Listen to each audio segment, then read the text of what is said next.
Hi, I'm Darryl Cotton and welcome to Backtrack. This week our show is about homegrown talent, where we get the opportunity to talk to and to showcase a performer, a musician who's grown up here in Australia, has success in Australia, but then went on to have success on the international stage. Our guest this week is a founding member and, in my opinion, one of the driving forces behind the Little River Band. He helped create their unique vocal sound and went on to write some of their most successful and memorable songs. Graeham Goble, welcome to Backtrack. Hi Darryl, thank you for that. How you doing? Good. Grew up in Adelaide, which for a long time has been a breeding ground for Australian talent. It's had that reputation. Was music always on the radar for you? Always. I think that I'd had this plan at the time. I probably was 16 when I really had a very strong feeling or even vision about where I could get to or where I wanted to go or where I would inevitably end up. I wasn't like a lot of other guys who were sort of listening to a lot of other stuff. I was pretty much in solitude in my own room, writing my own songs, and I didn't sort of take in a lot of the outside world. It was very insular upbringing. And whether that contributed to me holding my dream or vision, I don't know, because I think had I looked outside and seen how good the bands were at that, like The Who and the Beatles and all those sort of bands, I would have thought, I'm never going to get there. Yeah. But I didn't do that. Since leaving school, that I've really learned to love the English language, learned to love a lot of things. When I was at school, I never really studied. I was an average student at best. I wanted to, in 1972, when I left Adelaide, I was contemplating going to the Conservatorium, because at that point I was wanting to maybe learn arranging or something, because I can't read music, still can't. But I didn't have the prerequisite qualifications to get into an arranging course. So I decided, well, I'm not going to go back to school and do more education to get into a conservatorium. So I just let that go and came to Melbourne and became a professional musician. And there wasn't a job out of school for a while or anything like that? Oh yeah. When I left school, I went to work for the Public Buildings Department. I worked in an insurance company for 6 months. Then I went to the Public Buildings Department, which was the government job, which was maybe 9 years at that job before I left. Oh really? So what age did you leave school? Well, I left at 16, that's right. But I came to Melbourne when I was, I think, 26. Oh, okay. Yeah. Quite late. Yeah, late. It was really, yeah. Absolutely. And of course you went through the bands. I mean, you said were there any influences? As you said, you kept to yourself a fair bit, but the Beatles and things like that, did they not have any? Well, I mean, you were aware of them, weren't you? Oh, absolutely. I loved the Beatles, of course I did. Yeah. But I was probably more influenced by a band called Bread, which I love David Gates' writing. Yeah. But really my main influences were really, and still today, go back to Cole Porter, go back to what I call the real songwriters of the world. I was always interested in songwriters and particularly the movies of the 30s, 40s, 50s. Yeah. That was my world. And that's where I drew my inspiration from. And is that because of your parents? Were they watching the... No. Because I know myself, my mum and dad were into that kind of thing, and I grew up loving that sort of music as well. I just loved all the I guess the romantic. I'm an incredible romantic, and I think all the perfect world that was depicted in that era of movie making. And the frocks. All of that. No, but it's the grace of it all. No, it was. The grace of it all. High society, all those kind of things were just magic, weren't they? And they still are today, and there's nothing like it. And if you like, it's the quality of the life that was being depicted in the movies was what appealed to me, and that's always what I wanted to write about. And that's where I think that was my world. Yeah. So at some point you decided I'm going to form a band to play music. I mean, how did that happen? If you were interested in that kind of music, it doesn't sort of sit that you would form a band necessarily. Well, no. Well, I mean, I wasn't only interested in that. I mean, I still loved bands of the day, like the Beatles Bread and the Who and Bread and all the bands that were playing around. And I was certainly aware of Adelaide bands like the Harts. You might even remember them. Yeah. I loved. Was it Bobby? The lead singer, rhythm guitarist, and Bobby Gardiner. Yeah, Bobby Gardiner. Yeah, I loved them, and of course I loved the Twilights. Glenn back in those days, and I loved Zoot, and I saw Zoot at Memorial Drive. Did you support the Hollies? And why did you bring that up? That was shocking. Yeah, but because Rick broke 3 strings, I think, in the first song or second song. Yeah, he did. Try doing Eleanor Rigby with 3 strings on a guitar. It was almost impossible. But what freaked me out, and I'll never forget it until this day, was when the Hollies opened with Carrie. Yeah. All around, like very much standing right together. And just on a hot night in Adelaide, to hear those harmonies, I thought, wow. I mean, there's the benchmark right there with Graham Nash, like the whole, that sound. So your musical influences were unusual, Cole Porter and those things, but then you decided to form a band. How did that all come about? Well, it came about because I was writing lots of songs. I knew that I needed to find some vehicle for the songs I was writing because when I started to write, it sort of happened to me, and I forget what age it was, but I'd seen this guy on TV playing a banjo, and I might have been 15 or 16, and I thought, because at that point I had been playing a bit of piano, a bit of drums, hadn't ever played a stringed instrument, and so I went out and bought myself a banjo and then found a guy to give me some lessons, and he was teaching me instrumentals like Lovely Bunch of Coconuts and things that I didn't really like, but that was just the banjo repertoire back in those days. And but what happened to me in the first week, he would give me my set piece to learn, and of course, being a person that just hated any sort of study like that, I really struggled with learning that. But in the first week, I wrote 7 songs having this stringed instrument in my hand. Yeah. And I discovered that this was really what I want to do. And so I was basing all my early songs around banjo chords, which is different shape than, it was only a 4-string banjo back in those days. And so I made myself a guitar with 4 strings on it, tuned it like banjo, but it sounded like a guitar, but different shapes than a guitar. So when I started to write all these songs, I had a couple of friends at school, and we formed this band called The Silence to play my original songs. But the problem that I had around about at the same time was I started to suffer serious panic attacks. And really the anxiety was, on a scale of 1 to 10, it was 10. Like it was so difficult that in my private life I was unable to go to a movie, I couldn't.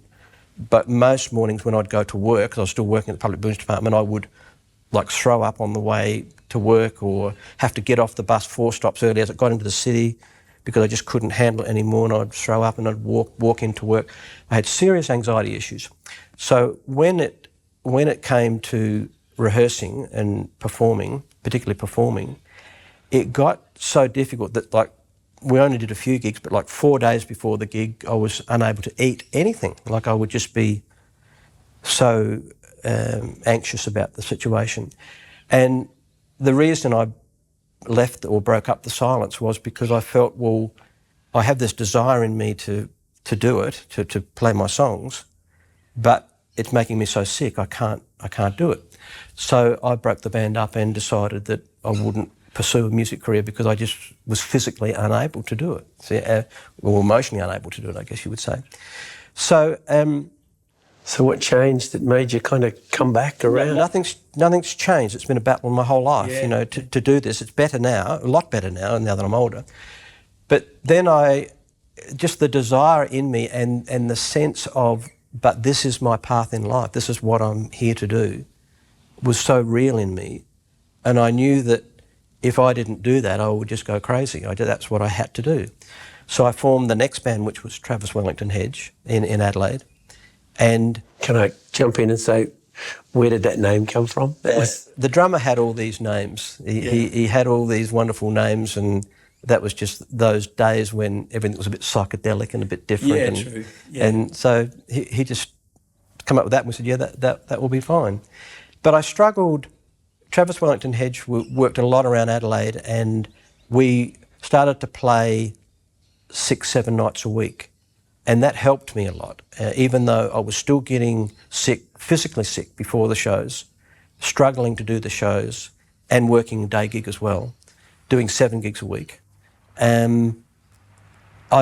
it just got into me so much that this was what I needed to do, that I sort of said, well, okay, if I'm going to be sick, that's just part of it, and that's just what I did. So I guess it's just a will, you know, or knowing that this is what you have to do, and it's the pain you have to go through to get there. But this was my very different upbringing to someone like Glenn Shorrock, who was out there living life. Yeah. I lived in my bedroom, writing my songs, rehearsing my band and playing gigs. That was it. And then struggling with my anxiety. And were you doing original songs with, say, Travis Wellington Hedge? Yeah. Well, back in those days, you never thought of doing anything else other than you were an original band and with some covers. Yeah. And so we did some covers of the day, but largely it was all about really my songwriting. I was the only songwriter. Getting back to your own songs, I mean, we talked about Bread and the music you like to listen to. What was the inspiration? Was it because of your state of mind? Was it, I mean, my recollection of your songs were pretty much love songs, a lot of them. Cool. Okay. So when I was 16, just turned 17, I went to work to the Public Buildings Department, and on the first day I met this girl that I immediately fell in love with, and it was an unusual thing for me because I had not had the experience of females at all in my life. You know, I had a sister who was 12 years older, but I hadn't had ever experienced that sort of feeling before. But it was more than just an infatuation. I just knew that this girl, that I would marry her. I just knew that this was what I had in my mind. So it was her that actually triggered the expression of my first writing, that all my songs, not only then, but maybe for the next 10, 20, even 30 years, she was basically the inspiration for most of the songs that I had written. Having decided that this was my dream girl and this was the girl that I was going to marry, I decided that if I was going to ask her to go out, I mean, I didn't have a driver's licence, I didn't have anything, so I decided to prepare myself, and so I went and got myself a car, driver's licence, and bought tickets to a show and all this sort of stuff. And that took about 9 months to do all that. And then finally, you know, unlike Shorrock, who'd probably been through about 10 girls by now. Yeah, this was my first time. 9 months, I asked her out, and to my surprise, she said, yeah, I'd like to go. Okay. So I wasn't prepared for that, but anyway, she said yes. So anyway, she was apparently going out with some other guy, and she told him that she was going to go with me on this Saturday night. And he naturally said, you're not going to go. And so she came back to me and said, I've changed my mind, I can't go. Okay. So I thought, well, okay, she doesn't have any interest in me because I hadn't had any experience with this, still writing all my songs about her. But I thought, well, it still didn't faze me that she was the girl that I was going to marry. So I just left that quietly go. So we were having daily contact. I was still writing lots of songs around her. She didn't know how I felt at all. It was just we were friends or whatever. And then eventually she said she was going to leave work because she was getting married. And surprisingly, that didn't faze me either. I thought, well, that's okay, but you're still mine. I know you are. And I still hadn't been out with any girls ever, okay? So she was just this first girl that really, I just know there was a deep connection there. I knew it for somehow. She got married, and then she for a couple of years, got transferred away to another section. I didn't see her for 2 years. Still felt the same, still kept writing the songs. Writing songs about her, yeah. So then 2 years go by, and then this time we're in our early 20s, and she gets transferred back right to the position where she has to be my typist. This wasn't something that I organised, it was just organised for me, so I had to once again have daily contact with her. And of course, seeing her and talking to her every day, it just brought up all my emotions. And so after a few months, she said she was pregnant and going to have a baby and going to leave work. So I decided to write her a letter to express how I felt and how I had felt right from the age of 17. This was about probably 5 years. And how I felt. And I said, I can't come and see you anymore. I'm going to send someone else with the typing work because I just get too upset about being around you. And as you're leaving work, I thought, well, I'll at least let you know and get it off my chest. Well, then she sends a letter back saying she felt exactly the same way about me and that she couldn't ever remember me ever asking her out. And I thought, wow, this is like incredible. And this thing that could have happened, and she somehow didn't remember it or whatever, but she'd always wondered why I never asked her out. And now she was married to somebody else and having another baby. And so she left work and she had another 2 children, and then a few years later came into work one day and my feelings were still the same, but she'd never said anything other than that. And she agreed to, we had one day together where we just went for a drive in the car and talked about all sort of stuff. This was like in 1972 by then, and she decided that she would leave her husband and come to Melbourne and live with me because she said that she still loved me and had for all this time, and that she wanted to be with me. So she went home and told her husband. He sort of hit the roof. Her parents got involved, saying back in those days you could do this, that they would take her children from her if she left. And she decided not to go, stayed with her kids and her husband, and I came to Melbourne to form Mississippi with a broken heart, I might add. What a fantastic story. And I was probably in love with her for the next 30 years. Took 30 years to get over it. And she inspired a lot of those songs. Nearly everything. Yeah. Nearly everything. That's a great story. Yeah, even going right back in all the romantic stuff, but all songs like Take It Easy on Me. I mean, not every song, but a lot of the big songs. Yeah. She was there in my heart always. And because I got married in 1974, but I was still, of course, very much in love with this other person, knowing that it could never be. And it took, that was difficult, because I guess, a lot of guys have this where you just have some person you just cannot get over, and you often are led to marry someone else.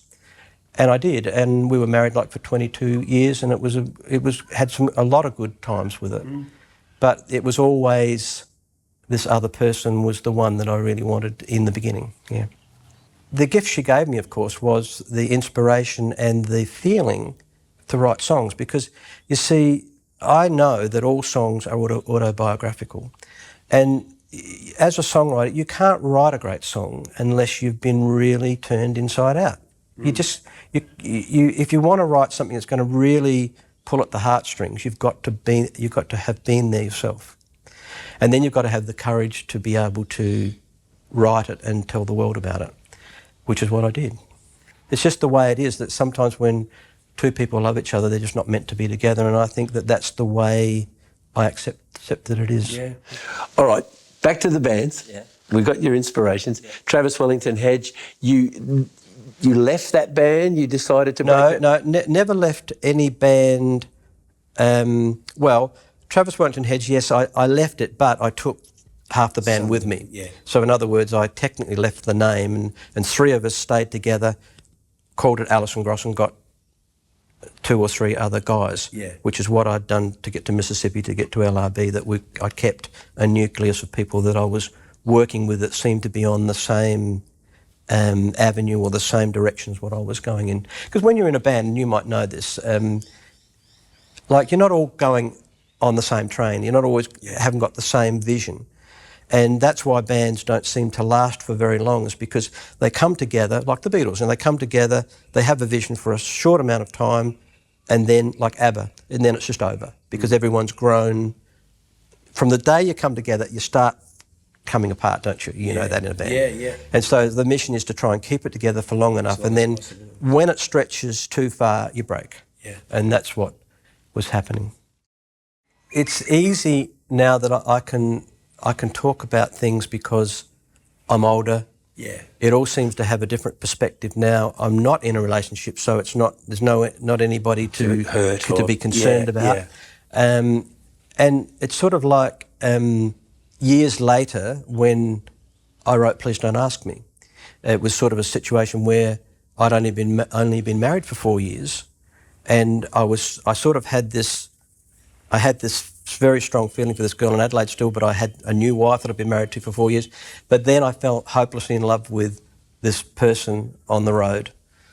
We never had any relationship or anything, but once again it was admiration from a distance. And all I could do about it was to write Please Don't Ask Me, because I couldn't tell anybody about it, I couldn't tell her about it, and I couldn't do anything about it. So I wrote that song, and of course, when my wife heard the song, she said, "What was that about?" And of course, all you say is, "Well, just something I made up." Yeah. And that's all you can say. But now I can talk more freely about things, and I didn't make anything up, ever. And I don't think songwriters do. I think they're lying if they do. I mean, when John Lennon wrote Norwegian Wood, Yeah. I mean, he really put it in between the lines, but the reality was he had an affair. Yeah. But he couldn't say it.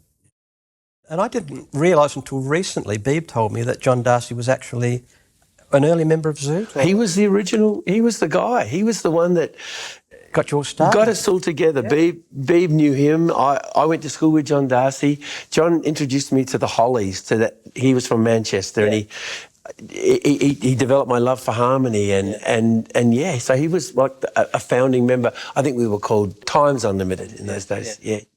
I can't remember how I got in contact with John Darcy, but John became the lead guitarist at that point, and I certainly loved his voice. He had a wonderful voice. How did Mississippi go from being just an Adelaide band to a national identity? Well, firstly, it was Allison Gros that changed its name to Mississippi, and I didn't actually remember this, but Ed Nimmervold told me that David Mackay heard of us in Adelaide as Allison Gros, because we had done a lot of television, and maybe he saw us on TV or something, then mentioned to Ron Tudor in Melbourne.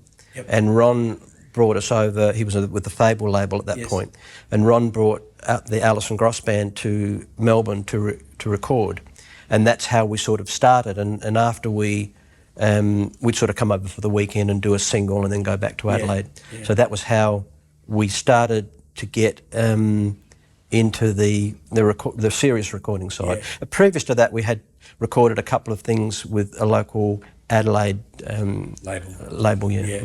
So then you started, and then obviously you came up with this album. Kings of the World was obviously the song that... Well, what happened with Kings of the World, and this is another interesting thing where I have to thank a teacher in my first year of high school who totally humiliated me in front of the class, because I always had hearing problems, and I couldn't hear very well. And I remember this guy, it was back in the days where you could cane your students, and he was big on the cane and everything. Mr. Botts, his name was. You never forget those names, do you? You never forget them. That's amazing how you don't forget them. Mr. Kesting used to give it to me. I'll never forget him either. And we were asked to spell the word impossible, and he pointed me out to spell it, and I made a mistake or something. So he stood me up in front of the class and said, "It's spelt it out for me." He said, "Do you understand now?" And I said, "Yes, I understand it." And I sat down, and he said, "Okay, well, spell it to me." And I said, "I'm sorry, I didn't hear you." Because I couldn't hear him, you see, and I was so frightened that I couldn't hear what he was saying. So took me out of the front of the class and caned me, and and crossed my hands, and totally humiliated me and made me feel really shit-ass, basically. And so he was the inspiration for Kings of the World. So when I started to get that the little Hitlers of the world, if you know what I mean, that they have their own little class or their own little people, whether it be at work or whether it be at school, back in those days, and they just treat everybody really like this, like they're less, and that's why that gave me that real. I was sort of angry about it and very humiliated, but that stayed in me for a really long time, but got the song out of it that launched my music career. Mississippi performed at Sunbury the year later, and I believe with an orchestra and the whole thing. Once again, I wasn't here then, so I didn't get to see any of that. So, well, Sunbury was like a big deal here, even though the mythology of it has grown. I mean, it was really very hot, very muddy, very dirty, and it wasn't like the great experience everyone thinks it was. But it was our Woodstock, wasn't it? Kind of. Yeah.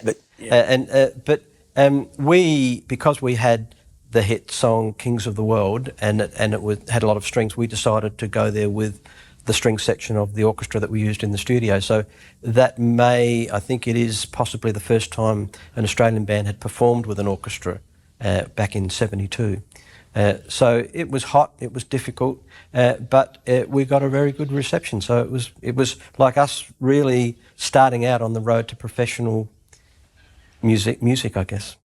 Graeham, in amongst all this that was going on, in fact, just before that, people probably don't realise that you actually scored a #1 record in Australia under the name of Drummond, and it was the old Daddy Cool song, and #1 around Australia. And a lot of people don't know, but you were actually part of that. It was Allison Gros, and you were... How did that come about? Tell us a bit about that. Well, when we came to Melbourne to record for Ron Tudor, and we recorded a single, we landed in Melbourne, and actually the engineer was Ern Rose, he did the first recording for Allison Gros, and he's still our engineer today, and he's a legend in the Australian... Most definitely. He's just fantastic. And when I drove over from Adelaide on a Friday night, and we drove all night without sleep, arrive at 9 o'clock, go in and record Saturday and Sunday, no sleep. Sunday night, it's about 2 in the morning. We haven't slept for nearly 3 days, and we were to drive back to Adelaide straight away without sleeping as well. Yeah. Back in those days, can you believe it? And Ernie said that Ron Tudor had this song and he wanted us to record it, and because we were all serious musicians, and he said it's a bit of a novelty thing, and I said, look, we only want to record our own material, we don't want to record other things. And Ernie came up with the idea of using like chipmunk voices, in other words, slowing the tape down so as we could sing on it, and then he would speed it back up to normal speed, and the voices would be all chipmunky and that sort of stuff. And I said, as long as we conceal it and it's not Allison Gros, then we'll do it as a favour for Ron, because he's helping us out in his career. Yeah. So we spent about 2 hours recording it, and then didn't think anything more of it. And then Ron Tudor gave us the choice of taking a fee to do it or to take the royalties. And we said, oh, we don't care, we'll just have the royalties. And 7 days later, Ron Tudor releases this song, and it goes to #1 in every state in Australia except #2 in Tassie, knocked Eagle Rock off the top of the charts. Yeah, I remember. And we just could not believe it. And of course, having chosen the royalties, we did, for those days, really well out of it. Yeah. We actually made far more out of that than we made out of all of the Allison Gros career put together. It was just one of those amazing coincidences. And so that was that. All right, so back to Mississippi. You were coming over for weekends, doing your recordings, going back to Adelaide. How did it come about that you decided you were going to do an album? Well, once again, it was me going to Ron Tudor and saying, it's really time for us to do an album. We've got all these songs we want to record. And then at that time, he was forming with Brian Cadd the Bootleg Family thing. And he said, well, this could fall very well in with this new thing that we're doing, this concept of like a family, similar to what Leon Russell had happening at that time. And so Ron said, okay, let's go in, and we went in with Ern Rose, and Peter Jones was the other co-producer, who was a wonderful piano player and arranger. And when we got into the studio and we started recording, Ernie wasn't happy with the competency of all of the players that we had, and suggested that we needed to cut the album with session drums and bass player. And we ended up using Jeff Cox, which is he's known to everybody on... Cox's Big Break. Cox's Big Break. Well, Jeff was our drummer, and Barry Sullivan was our bass player. From Chain. The most amazing player that this country has ever seen. I mean, phenomenal bass player, world class. And so the songs really just had so much more. Brian Cadd played on a couple of songs as well. So we recorded the Allison Gros album, and then prior to its release and being pressed, Ron Tudor said that he felt the name was confusing, that most people thought it was a female act, and suggested that we needed another name. And I said, well, what do you suggest? And he said, look, anything at all. We said, one of the names he just threw in was Mississippi, and I said, that'll be fine, let's call it that. So we left the meeting, it came out as Mississippi, and it was Ron Tudor's idea to change it to that name. And of course, that was hugely successful. Yeah, on the back of the song Kings of the World, which immediately caught on, and I think it was so unusual for those days. It just sounded unique, and it was a great production by Ern Rose and Peter Jones that they did. And the record today even still sounds fantastic. It's a great sounding record. And of course it was back in that time of 72 it won Record of the Year, and the album won Album of the Year. So it was a magnificent start for us. And that's when I decided to leave my day gig in Adelaide and then take my chances in Melbourne. Yeah. So now it's time. You've got to go out on the road. You've got to start working and dealing with that again. Yeah. I was better, still having anxiety issues, but much better. And I think the thing that saved me was leaving home. I think being thrown out of the nest and being forced to come to Melbourne, that somehow, and my focus was on the band like 24 hours a day, and we were so tired. Like, we were just working all the time. If we weren't playing, we were getting the few hours sleep a night that we could. Yeah. And what I've discovered later in life is that one of the best antidotes for anxiety is to be tired. And I find that if you're really tired and push yourself, you somehow just don't have, you're somehow expending this energy. So the anxiety was okay, you know, for those initial years. So I came to Melbourne and we had to find a bass player and a drummer initially. And for some reason, I just felt that Beeb was the guy that I needed to find. I was looking for Beeb because he was playing bass in Zoot. Yeah, yeah. So I didn't know where to start, and I rang up the Amber booking agency. Yeah. And I'm trying to contact Beeb Birtles. Would you know where he is? And Beeb says, you are speaking to him. I couldn't believe it. Beeb was taking a job in the agency for a bit of work in between. I guess I don't know what he was doing there. It was after Zoot. So Beeb answered the phone, and the rest is history, isn't it? Well, yeah, I mean, there's a little bit to say about it because I explained to him a little bit what it was, and then he I'm not sure if he told me he wasn't, I don't think he told me he wasn't playing bass anymore, but he said that he would come and listen to the album, and when, as he was listening to the record, he really thought to himself that he had to be a part of this, and then at the end of it, when he heard the album, he said that he wasn't playing bass anymore. Because he was starting to write, and it was all six-string guitar. Yeah, all guitar stuff. But then I suggested that we have a sing, and as soon as I heard his voice with me, I think I may have even said to the other guys, like they said, well, we don't need another guitarist. Yeah. And I'm saying, well, look, if you don't want him, I will leave and go with him. I mean, it was that sort of, I just knew that this was a connection that needed to be solidified. And so that's how we ended up with the third guitarist in the band. Yes. Because the voice was just, it's always been about the harmonies, the blend. Yes. And it was always that I just knew that if you had that killer vocal thing happening out front, it was the trademark of the band. And Beeb supplied that, another ingredient for that. And at that point, I was only singing bottom harmonies. I had not flipped to top harmonies at that point, because all through the Mississippi days I was singing some lead vocals and bottom parts. It wasn't until later that the LRV sound came with me taking my bottom part to the top, up an octave. Yeah, that's right, because we all did the normal thirds and the Hollies sound almost, it was or the Crosby, Stills and Nash sound. That's what it started. Yeah. But then LRV put the harmony on top of that again by me going up an octave, and that's what gave it the trademark. So you had to take Mississippi out on the road. You had this lineup. You're looking for a bass player. Yeah, we found Colin DeLuca to play bass and Derek Pellicci to play drums. Yeah, who Derek was, of course, ended up staying with us forever. He was with the Little River Band. Yeah. And I guess from there it was just touring around Australia. Well, yeah, we had, like any band those days, we had a manager. We toured, played 7 to 10 gigs a week. You know, like we were. Back in those days, you would do like a lunchtime maybe at one of the unis, you'd play an evening gig at one of the hotels.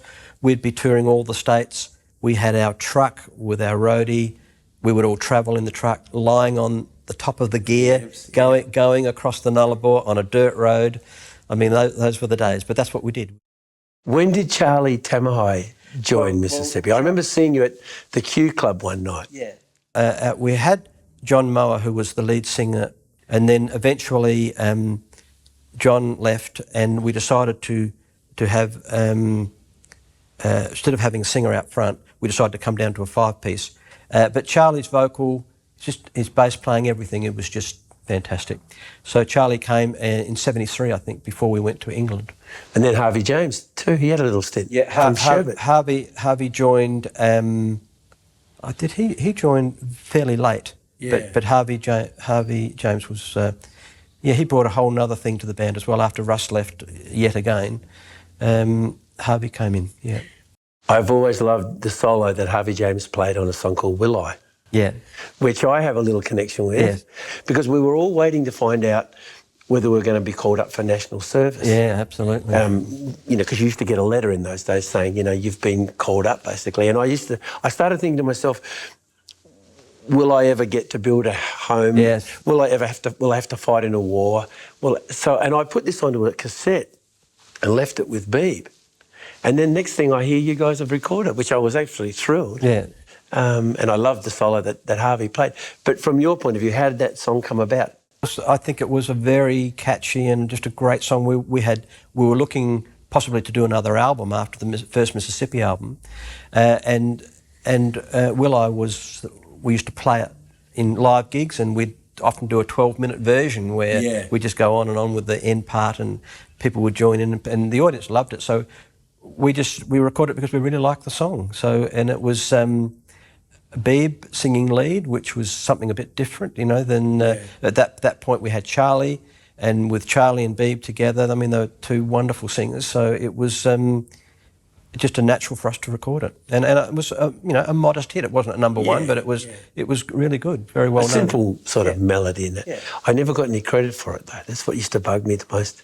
I used to see all these and never got any royalties either. That's another thing. I don't think we ever got But no one royalties ever did either. in those days. No. A lot of the time, anyway. Dear Ron. Yeah. Anyway, look, so Mississippi, you've done your stuff here in Australia, obviously reached a certain notoriety and popularity. What was the reason behind heading overseas to England? Well, at that time, the folly of going to England wasn't fully realised. We were possibly maybe one of the last bands to try, but we had a manager at that point, Barry Earle, who sadly is no longer with us either, but Barry had some previous contacts he'd been to England with another band previous, and said he had some contacts in England, and so we decided to work our way on the boat, going over, playing every night to England. We had saved up all the money that we could. It wasn't a lot of money, but it was some amount of money. What lineup went to England? Charlie Tumahai, Harvey, James, Derek, Beeb and myself. Yep. So I got married, and then 2 days later we all get on the boat and go to England. All of our belongings, everything. And we arrived in England, and all the money we had saved was spent and gone in 3 weeks because of, there's just terrible gigs, cost of living. We didn't have a lot of money anyway, and we bought clothes, the big platform shoes, back in those days, the 5-inch, 7-inch Kings heels. Road. Yeah, Kings Road. Yeah. Did all that, and then no record deal was on offer, so the band split. And how long from when you arrived? Was that just a few months? Or? Yeah. It wasn't very long. But Beeb and I and Derek had a resolve to stay together. And Beeb and Derek took day gigs. I had a belated honeymoon because we didn't have a chance to have one, so we hired a van and drove around Europe for about 7 weeks. And then that was what we did. And it was at that point where, after discussions with Beeb, what will we do? And I think Beeb, I don't know how he knew that Glenn Wheatley was in town, but he suggested that we needed the right manager, and I think it was Glenn Wheatley that said we need a frontman. He saw us play as Mississippi in I think it was at the Greyhound Hotel in London, and it was there that he loved what we were doing but felt we needed a frontman. And so I don't know how, but we went over to where Glenn Wheatley was staying, and we auditioned first. I think was it Peter Doyle from the Seekers? Yeah, Peter was there. Yeah, he auditioned. We sang with him, and then the second after that, I think it was Glenn Wheatley or Beeb, one of them had Shorrock's number and invited Glenn over. And then as soon as we sang with Glenn, it was just like magic. Yeah. And then it was at that point where Glenn was at the end of his particular thing that he was doing in England, and we all decided to relocate back into Australia to really try America from Australia, because we realised that Australia is the same distance from America as England is, essentially, in terms of career-wise. It didn't matter. You still had to go to America. So we decided, well, we might as well be happy and be home. And Glenn felt that we could do it. He felt that he could get us a deal and get us from Australia into America. So that's what happened. And we met back here in February 75. Quite ironic that you had been a Twilights fan, and I know Beeb and I would go on a Friday night to the Caledonian Hall or something in Adelaide and watch the Twilights. But they were a cut above most bands, because they just had a professionalism and just everything about them and energy. It was just really, really fantastic. So you all came back, and I believe Glenn Wheatley kind of took his time getting back. He came overland or something. He had planned to hitchhike back with Allison, his wife then, and they came back through Turkey in all sorts of different ways, and so we were all back in. Derek had to work to come back, as did Beeb. Beeb worked packing records at Decca Records in London. Derek was working in a shoe shop, and so they saved up their passage back home, and we all got back here, immediately went on the unemployment benefit because we didn't have any money. We were all completely broke. Glenn and I had our first little trying out of songs together at my house, my parents' house in Adelaide, before we came to Melbourne for the first official LRB get-together, which was still called Mississippi in those first few gigs. That's right. And Glenn Wheatley became almost like a sixth member, I believe, you know. Well, he was, absolutely. In all ways, really. We never had a signed agreement with Glenn. It was a handshake. He was an equal member on every, financially and everything, Yeah. Even after many years, we didn't sign until we sort of had to at the end. It was just a gentleman's agreement. Because we were considered to be some sort of supergroup, because we had Glenn from Twilights and Axiom, we had Beeb from Zoot, Glenn Wheatley's involvement from Masters Apprentices, Glenn being the manager, and then I was like lesser famous with Mississippi, but it was still a famous band. Yes. So we had all this connection of a lot of well-known bands. So it was so easy to advertise. I mean, we come out and we say, well, here are all these people from all the bands that you've loved in recent years. Yeah. And so it was no issue at all to get a recording deal, and of course gigs were unlimited. We played as Mississippi, and after about our third or fourth gig, the first gig for Mississippi was Martini's, a place called, I think it was in Lygon Street or somewhere in Carlton. Yeah, Carlton, yeah. Yeah, and then about the fourth gig we were playing Geelong, the hotel in Geelong, just to get in there, and on the way down we were booked as Mississippi, and that's when we're always thinking about rivers, names or whatever, and we thought, well, we really want to change the name, but we didn't know what it would be. And then when we got down there, on the way down, Glenn Shorrock saw the sign Little River, and then backstage, just before going on, he said, what do you think of Little River Band? And I said, well, that's okay if you want it. I didn't think, wow, that's incredible. That's okay. So we went out and he said, good evening, we're Little River Band. And that was like the start in Geelong of changing a name from Mississippi. Why did you feel the need to change the name Mississippi? Because of that? I don't know why we felt the name. Well, we just felt it was a very different band, and it was a different band than Mississippi, and therefore it should be identified as such. So it was our new start. The first record? Glenn had the idea to record When Will I Be Loved, the Everly Brothers song, which we did actually record it, and then just 3 weeks before we were ready to put it out as our first single, Linda Ronstadt, by coincidence, released the same song. So the fallback position was Curiosity Killed the Cat, and in retrospect, it was a better single for us anyway, because it was our own composition, a song that Beeb had written, and it showed something different rather than a cover. As soon as we got the record out, I mean, the whole idea of the band was never just to play in Australia, it was always geared towards the American market. Yes. And so as soon as we had the record, and we had our record deal with EMI, Glenn Wheatley went to America to talk to all the major record companies. And he literally did it with an American Express card that he had to come back with a deal because he was going to, whatever it cost to take him there and to wine and dine different people and have meetings, all had to go onto that card with no way of paying it off when he came back. So he went into LA and met with 8, maybe even more, of the major companies at that point. Capitol, of course. I can think Decca. I don't know, I can't remember all the others, but there were all the majors he met with.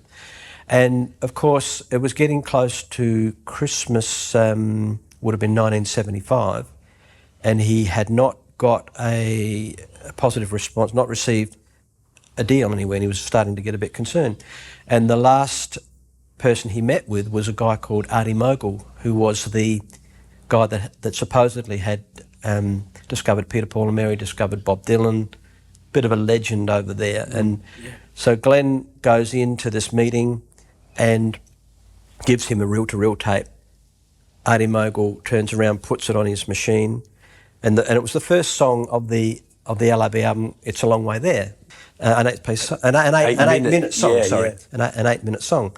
And halfway through the song, Artie Mogul pushes the stop button, turns around and said something like, Mr. Wheatley, you know what this music does to me? You know that feeling when you run your fingers down the blackboard? That's what this music does to me. And it like just destroyed Glenn. He gave Glenn back his tape. Glenn goes back into his car, just sort of sat there thinking, well, you know, this guy's supposedly a legend, he knows everything, and just basically told me that my band is crap and that it's just awful music. So he goes back to the hotel, and there's a telegram from Capitol to say, Glenn, we love the band and we want to sign you. And they actually signed us on the very song that Artie Mogul could not stand. It's a Long Way There that they heard the potential by cutting the 8 minutes down to a 3-minute 40 song or whatever it was. And we were lucky that Capitol saw us the way that we saw us. And of course, back in those days, it wasn't, well, we'll put out a single and see how it goes. We signed an 8-album deal with $1 million US advance for every album guaranteed. There were no options. So Glenn comes back with the rest of our career locked away. We knew we had $8 million US for 8 albums. Yeah. They said it might take us 3 to 4 albums to break you in America. Because on top of that, it wasn't just the fact that we had the recording budget to dream about, but we had an open checkbook for anything else, like all the rest of it, the whatever was required for promotion, to flies to Europe, whatever it took, they were in for the big time. So without that, I mean, without Glenn Wheatley, we would have been broken up in the next month, I would think, because he had that vision, and it was our destiny for those people to come together at that time and get that deal. And this was another lineup too. This was Rick Formosa and Roger McLachlan. In the initial time, it was Rick Formosa on lead guitar, he played the wonderful lead solo on It's a Long Way There, and Roger, wonderful bass player. For the first tour of America, 3 weeks before we left, Rick decided that he wanted to leave. And so at that point, David Briggs came in, and we also replaced Roger McLachlan on bass. With George. Yeah. And that was like the magic lineup, the classic, what they call the LRB classic lineup. That would be your classic lineup, is that you think? Well, that was the band that recorded all the big songs. Yeah. Yeah. I had great experiences later without success, I might add, with the LRB when John Farnham joined and all that sort of stuff. I loved that period too, personally. That was another thing. But there's no question that the classic lineup and the most magical recordings we made, maybe with the exception of It's a Long Way There on the first album, was made with David and George. Did you ever get to a point where there was a formula with songs? No. Mainly because the way I've written, it's similar to what I think 2 examples would be Cole Porter and Roy Orbison, in that I allow the melody and lyric to take me where it wants to. So therefore, there's not sort of, okay, here's 16 bars, now we need to do this, do that. Yeah. So if you look at my big hits like Lady and Reminiscing, which are two examples of, but I could give many more. If you look at Lady, it's got like, I think it's got 2 or 3 different verses. Like the second verse is not the same as the first verse. It's an entirely different thing. Reminiscing was a very different song for its day and still is today. Yeah. But the way that, say, Roy Orbison would write is that he would be telling a story and then, and Cole Porter did the same, like with Night and Day. If you look at the structure in the song, there's just an odd amount of bars that doesn't really seem to occur in any other song. And it's because he tells the story, the melody's going somewhere, and then if he needs another bar, he'll do that. He doesn't care that it's 16 bars have taken, now we've got to do the next 8. He'll take 17 bars if he needs to. And I would do that not only with bars, I would do it with time signatures. If I need to put in a 5/4 bar or a 7/4 bar or anything that I needed, whatever felt right, if the melody was asking for that, that's what I would do. Did you ever feel that words came first, or no? There was pretty much the same together. I very rarely heard a melody without a lyric attached to it.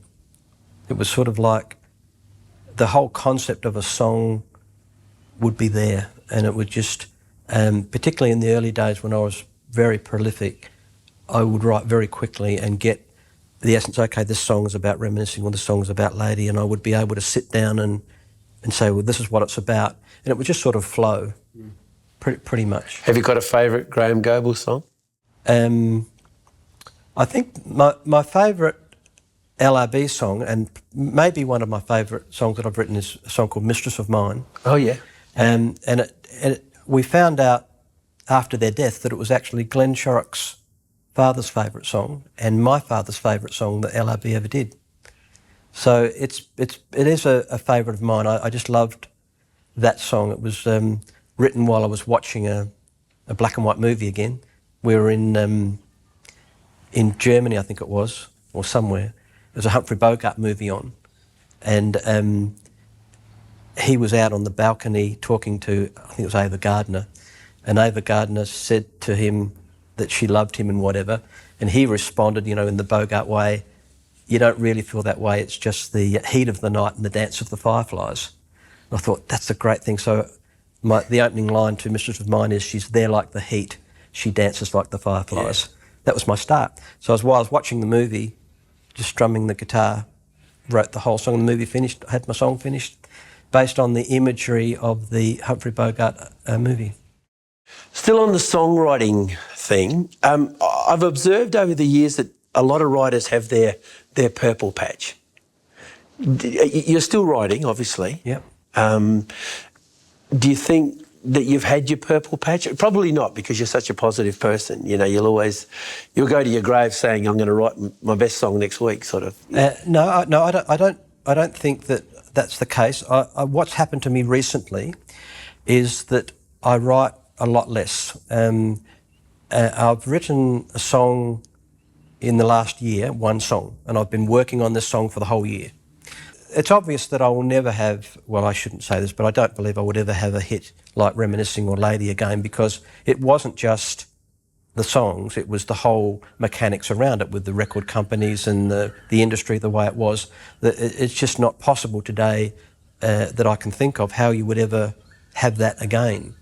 And it's true that possibly when I die it'll be the guy that wrote Reminiscing. That's what I'm going to be remembered for, as McCartney's remembered for Yesterday and those sorts of things. Yeah. That's because it's been my biggest song. But I've still written in the last 5, 6, 8, 10 years many songs that, had they emerged at the height of LRB, I think would have been massive hit songs for the band, maybe instead of other songs that we had out. So I think that the quality of my writing is, I think it's just as good as it ever has been, and I think I have some wonderful songs that possibly will never see the light of day because there's just no outlet for it. And of course, everyone today wants to write their own songs. People are not really looking for songs. Yeah. People say they want a hit record, but they don't really want to look. And I think that songwriters are not revered as a separate entity to entertainers. Now, if you win American Idol or Australian Idol, you just need to write your own songs, and if you're an artist of any sort, you're expected to be a writer as well. Whereas in the old days, I mean, the thing that made Sinatra great was he knew he needed to go to Cole Porter or Irving Berlin. Yeah. He knew that that's where the great songs lived. He didn't want to write them himself. He knew that he couldn't. And I think that the main thing wrong with the music business is just it's got more and more away from the fact that songwriters are born and not made. You cannot learn to write a song. You can maybe co-write something, but ultimately the great songs come from people that are born to do it. I know from my own feeling that everybody from Beethoven to Mozart to Lennon and McCartney and to everybody, I believe that they're overshadowed by some sort of other force. Because you have to ask yourself, I mean, I've done a lot of study in philosophy, and all I know is that if you ask me to sit down now and write anything, I could not write you anything that's of any value. But I know that the time when I wrote Reminiscing, or times when I write what I consider to be a great song, I have a real sense that there's something coming through me. There's something that this is coming from. I can't manifest this myself. It's coming from another dimension of some sort.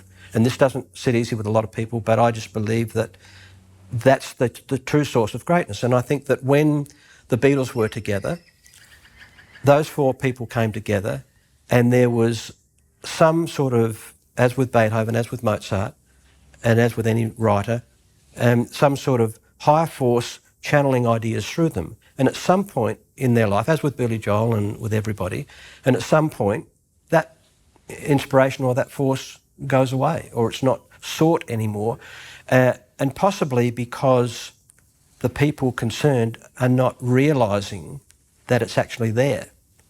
Because I've always realised this, and I've always given open thanks in my own life for the ideas and things that are sent to me, because I just don't believe that I am manifesting the ideas myself.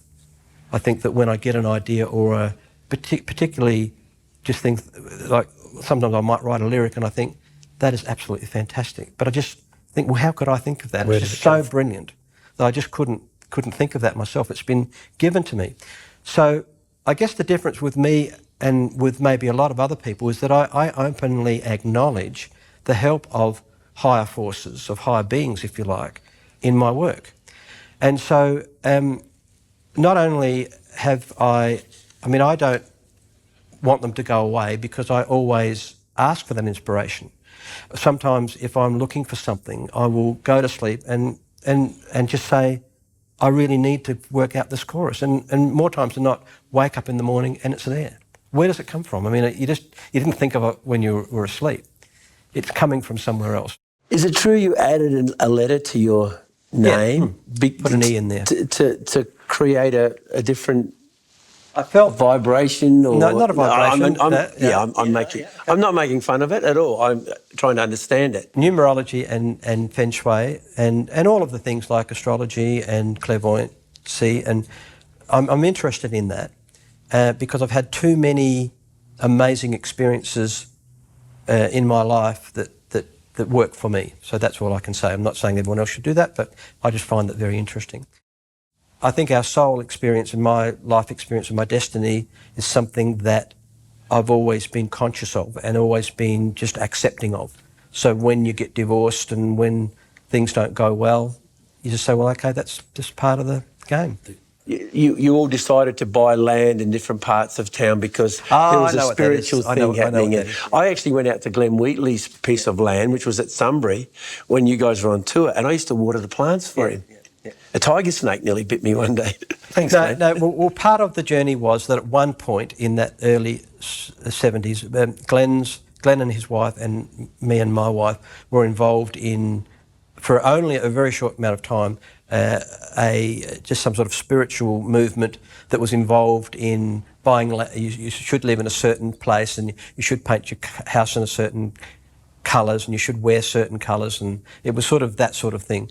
But I, for one, and I guess Glenn also, saw through that pretty quickly. It became too much of a dogmatic. It was just part of the journey for me, and it was sort of like I looked at that, and that was interesting, but moved on from that fairly quickly, and have looked at lots of different things. But the one thing that's really satisfied me and really solidified what I believe is the work of Rudolf Steiner. He's the philosopher and the teacher from Austria that was around at the early 1900s that to me answered all of the questions that I had from a spiritual point of view, like where we came from, where we're going, what this was all about. To me, he has all of the answers. And for me, I found, because I was a person that was always looking for answers, and he gave meaning to all of my questions. And so when I went through my divorce, it was helped enormously by an understanding of this is a karmic relationship that I have here that is ending in this way, and it's time, and it's still painful, still difficult, still took me many years to get through it, but when you have the understanding that your connection with people, like within a band and within a marriage, is a karmic relationship, something that has been arranged possibly 1,000 years ago, that you're going to come together and have an experience. When you believe that, as I do, it puts a different perspective on things, and you don't have the anger, or you don't hold the anger, and your forgiveness becomes easier because you say, well, this is your role in this. We've come together because we need to work this out. And you don't ever get to hatred for another person, or, you can move on because you say, well, thank you. You've played part of my life, and it was hard. We had some times there, but there were some good times too, and hopefully we've worked this out now. Moving on, back to the Little River Band. You'd had this incredible success in America, hit records, lots of tours, and some success in Europe, a little bit of success? A little bit of success. We did 16 tours of the States. We went to Europe 3 or 4 times, but it was always very costly to go to Europe. I don't know if you've ever been there, but it's just, it was just, we never could get to the level of touring that we did in America. And so it was always, whenever we went to Europe, it was with the record company's financial support, because we could never make enough money to even pay our costs. So, we toured Germany, Holland, we did a couple of shows in England, we played Japan, South Korea, but not anywhere near like we did. We were so, when you look at the amount of touring that it took for us to break America, and then you throw in the months that we used to record, there was just no time left in the year, because as soon as we would do our long tour of 14 weeks, 3 months, 4 months, 5 months, come back, rehearse, record, back in the studio, then you'd have to go off on tour again. And in between, we might fit in 3 weeks in Europe or something like that. We just concentrated on America and Canada. So at this point, you'd done some pretty incredible things. You'd worked with George Martin. He'd helped record an album, which I guess for you would have been a bit of a thrill based on... It was wonderful. Yeah. Was he a perfectionist? Did he sort of suit your style? Or was what happened, we were sort of at the end of our tether, and what we should have done was really just broken up for a while, but of course we didn't. And so what we did on Montserrat, to get through the work, we had 2 shifts going, and in the night, starting at like 7, 8 o'clock, there'd be Ern Rose, myself, Beeb, and that was pretty much, that was team A, team B. The other team was George Martin in the daytime, because George at that point was much older and said, look, I was very frustrated with the amount of hours. We'd record like 8 hours, and then we'd be having dinner and sitting around, and I said, look, George, this is no good. I want to record 20 hours a day. And he said, well, I just physically can't do that anymore. So he agreed to allow us, Ernie, myself and Beeb, to work in the night. So we would work all night. The band would meet for breakfast and dinner. In the daytime, George would work with Glenn Shorrock, David Briggs and Wayne Nelson at that point. The party animals. Yeah. and they would, that was team A. Yeah. Glenn, and so things like The Night Owls, Take It Easy on Me, my songs and Beeb's songs were essentially recorded with Ernie, me, and Beeb. Yeah. And then we'd bring like Wayne in, and then if Glenn needed to sing, well then that's when we would come together with George.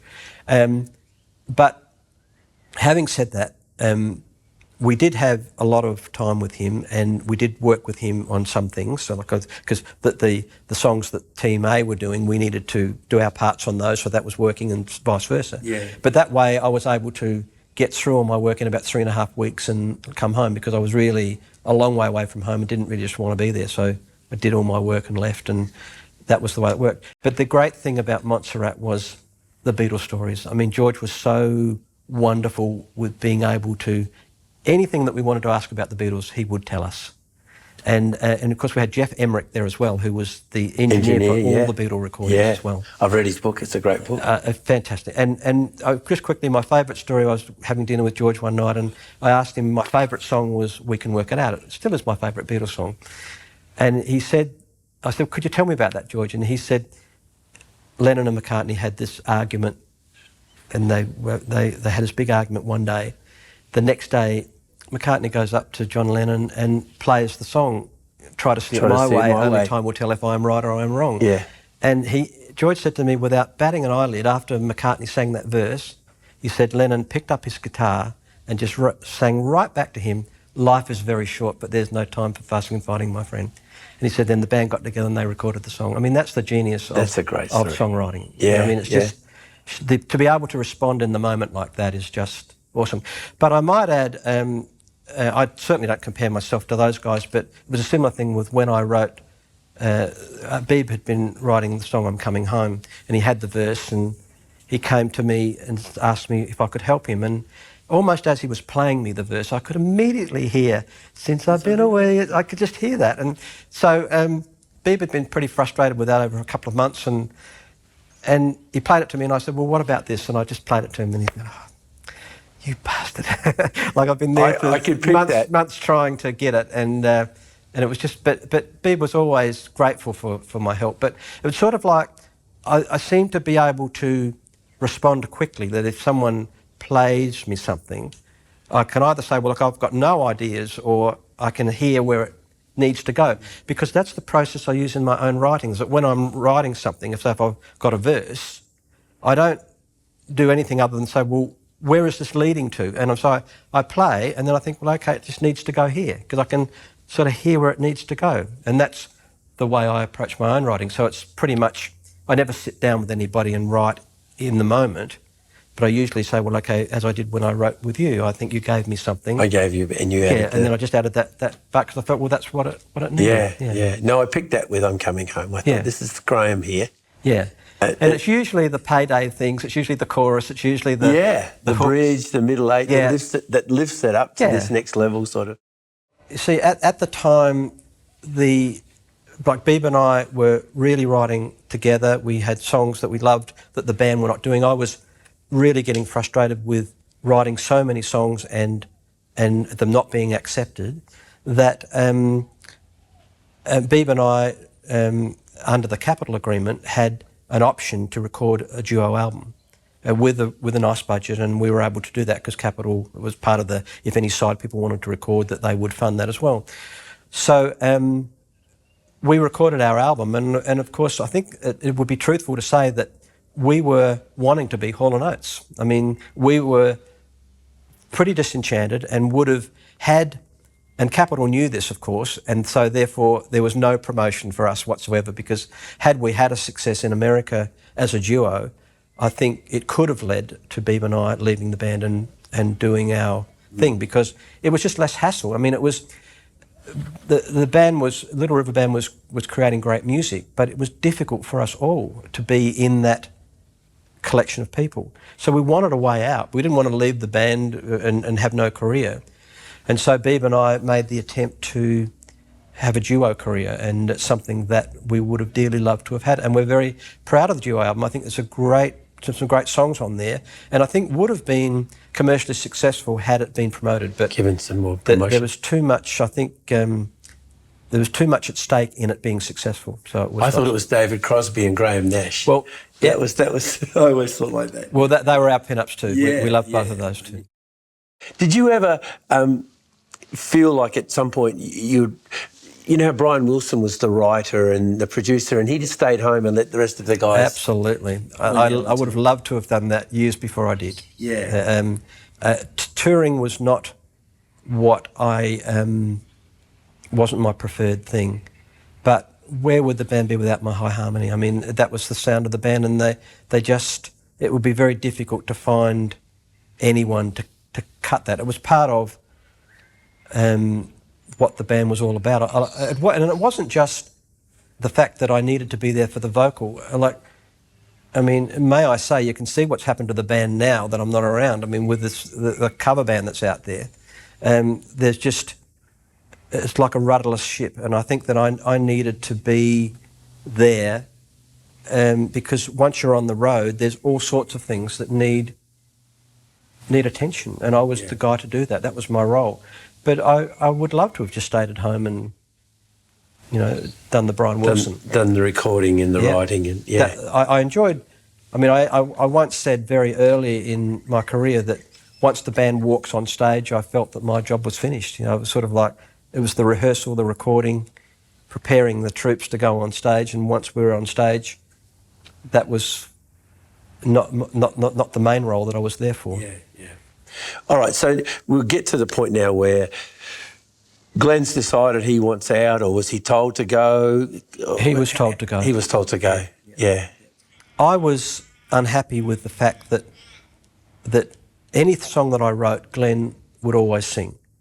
And let me say first that, like, his vocal on Reminiscing and his vocal on Mistress of Mine were absolutely incredible. Just so fantastic. And I owe Glenn a lot in my life for his, just for the vocal on Reminiscing, for instance. I mean, that in itself, heaven knows what that's meant for myself and my family. His input there was just wonderful, and I thank him for that. But there were other things like my song Lady that he openly didn't like, and he would tell me, I hate this song. And I put Lady forward for every album up until Sleeper Catcher, and it just by accident got on to Sleeper Catcher and has become our biggest selling single of all time, and is today actually getting more airplays in America than even Reminiscing is. It's a huge, massive song. Glenn has never liked that song, and I can't blame him for that. It just isn't the thing. And so when it got to the point of Wayne Nelson coming into the band, I got Wayne into the band because I loved his vocal. I thought he was a fantastic singer, and he was a wonderful bass player too. But as soon as he came into the band, I wrote the Night Owls for Wayne to sing. And up until then, Glenn had sung everything, and particularly everything of mine. But the Night Owls was pitched a bit high, and it was just a little bit high for him. And I didn't know how to sort of broach this fact. And so when we started to play the Night Owls live to try it out, Glenn would sing it. And it didn't suit him because it wasn't written for him, and it didn't suit him, and he didn't sing it well. And so I didn't know what to do about this. I didn't know how I was going to, I just knew Wayne had to sing it, but I didn't know how to do it. And we had a lighting technician at that time called Peter Rooney, and he was a very good friend of Glenn's. I don't know if you know Peter, but I know Peter. He was our lighting technician. And one day we're doing a gig, and Glenn had a bit of throat trouble, and he wasn't singing very well. And before he went on, he said to Wayne, he said in the thing tonight, he said you do the Night Owls because it's just too high for me, and I just don't feel up to it. So we go on, and Wayne murders the Night Owls, like sings the pants off of it. Come back off stage.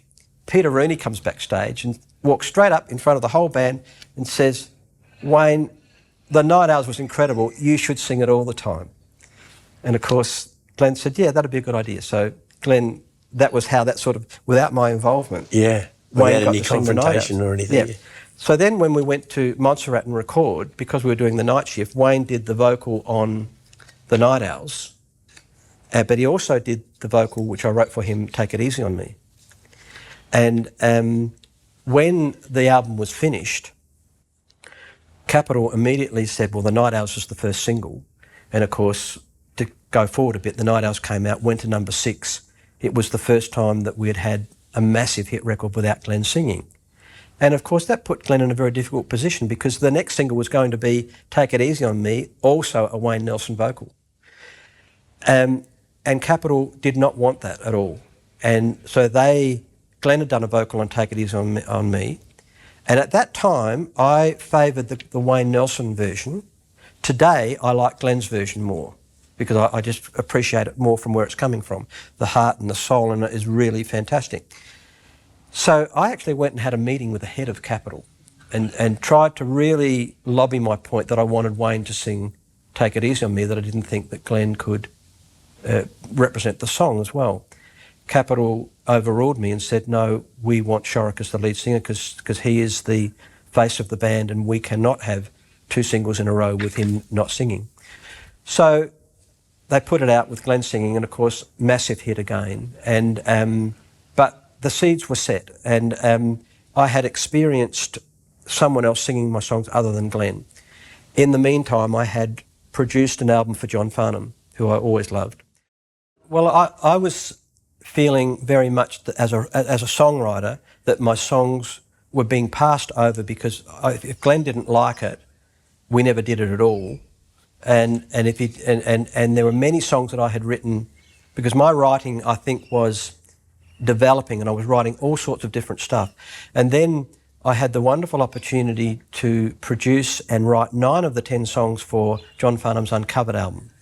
And I experienced having a singer who could sing anything that anyone could write. And so I had this very strong desire for, and had a vision that with John in Little River Band, firstly I would have possibly the best vocal band that's ever sung together with Beeb, myself, John and Wayne. I mean, we would just sing anything.